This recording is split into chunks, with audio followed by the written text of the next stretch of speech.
কাছাড়ের শালচাপড়ায় দুর্ঘটনাগ্রস্ত সিমেন্ট বোঝাই ট্রাক। গভীর রাতে এই দুর্ঘটনাটি সংঘটিত হয় বদরপুর থেকে আইজল যাওয়ার পথে NL 01AB 6987 নম্বরের একটি সিমেন্ট বোঝাই ট্রাক নিয়ন্ত্রণ হারিয়ে কাছাড়ের শালচাপাড়াতে দুর্ঘটনার কবলে পড়ে। ট্রাকটি সড়কের পাশে থাকা খাদে গিয়ে পড়ে। এতে গুরুতর জখম হয়েছেন চালক রাজকুমার নমশূদ্র এবং স্থানীয়রা তাকে উদ্ধার করে শিলচর মেডিকেল কলেজ হাসপাতালে প্রেরণ করে।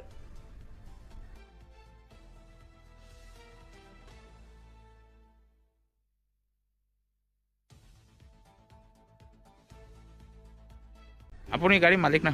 গাড়ির মালিকের ঘটনাটা হয়েছে মানে রাত্রে 2টার সময় গাড়ির স্টারিং ফেল হইয়া অ্যাক্সিডেন্ট হয়েছে। কেউ কিছু হয়েছে? ড্রাইভারের মানে জখম হয়েছে, মেডিকেল আছে। হ্যান্ডিম্যান আসলো না। ড্রাইভারের নাম? ড্রাইভারের নাম হইল গিয়া রাজকুমার নবসূত্র। মাথাত আঘাত পাইছে। এই জায়গাটার নাম কি? এই জায়গাটার নাম হইল সালসাম।